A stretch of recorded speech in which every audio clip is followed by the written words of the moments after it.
Jalaluddin Suyuti রাহমাতুল্লাহি আলাইহি তিনি একটা ঘটনা বর্ণনা করেন।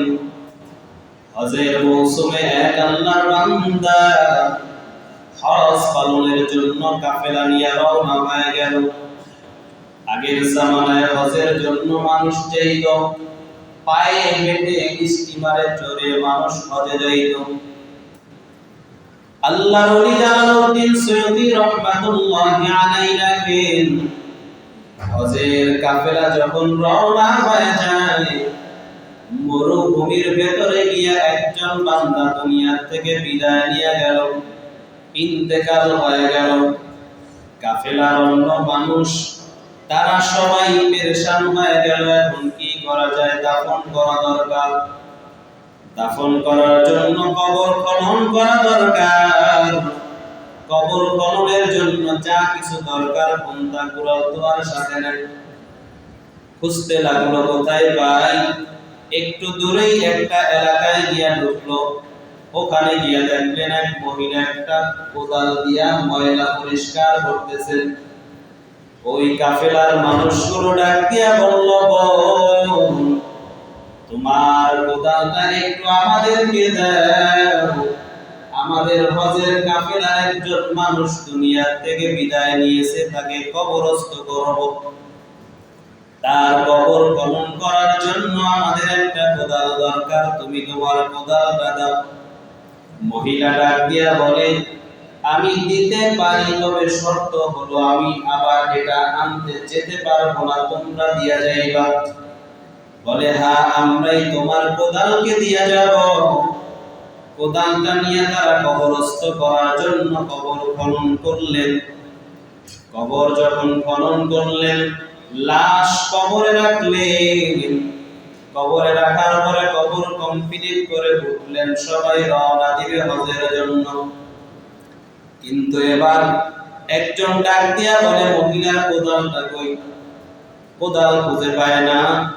খুঁজতে খুঁজতে একজন বলে, কোদাল তো কবরের ভেতরে নামছি না, তখন হয়তো ভেতরে রয়ে গেছে। বলে, সবে মাত্রই তো কবর রাখলাম, একটু খুলে কোদালটা বের করে মহিলাকে দিয়ে আসি। ওয়াদা করেছি মহিলাকে ফিরিয়ে দেব। কবরটা যখন খোলা হয়, খুলে দেখে কবরের দুই পাশের মাটি আল্লাহর বান্দাকে এমন ভাবে একটা চাপ দিয়ে রাখছে। আর তাকাইয়ে দেখে সবে মাত্র যেই মানুষটাকে কবরের ভেতরে রাখলাম, কে যেন একটা আগুনের শিকল দিয়া কোদালের সাথে লোকটাকে বাইন্ধা রাখছে। জালালউদ্দিন সুয়ুতী রাহমাতুল্লাহি আলাইহি বলেন, ওই হাজির কাফেলা তখন কবরটাকে আবার কোন রকম আটকাইয়া ওই মহিলার কাছে গিয়া বলে, বোন, তোমার কোদাল তো আমি ফেরত দিতে পারলাম না, আমাদেরকে ক্ষমা করে দাও। তোমার কোদালের 3 গুণ মূল্য আমরা তোমাকে দিয়ে যাইতেছি। মহিলা রাজি হয়ে গেলেন। হাজী সাহেবরা হজের সফর শেষ করে যখন বাড়িতে গেলেন, আল্লামা জালালউদ্দিন সুয়ুতী রাহমাতুল্লাহি আলাইহি বলেন, হাজী সাহেবরা বাড়িতে যাওয়ার পর ওই যে হাজী মারা গেল তার বাড়িতে চলে গেলেন।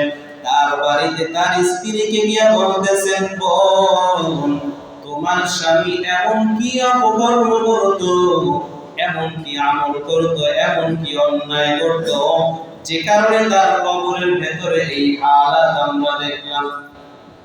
আল্লাহর বান্দার স্ত্রী ডাক দিয়া বলে, জীবনে আমার স্বামীকে কম নসিহত করি নাই, বহু নসিহত করেছি কিন্তু শুনে নাই। 2 বন্ধু মিলে ব্যবসা করতো, বন্ধুর সাথে ধোঁকাবাজি করে বন্ধুর সম্পদ আত্মসাৎ করে সেই সম্পদ নিয়ে হজের জন্য গেছে। আল্লাহ ওর কবরে চাপ দিবে না তো কার কবরে চাপ দিবে? এ তো অন্যের মাল আত্মসাৎ করে হজে রওনা দিয়েছে। আল্লামা জালালউদ্দিন সুয়ুতী রাহমাতুল্লাহি আলাইহি বলেন, এই অন্যের হক নষ্ট করার কারণে আল্লাহ তাআলা এই বান্দার কবরের আযাব অন্য হাজীদেরকে দেখায় দিয়েছে।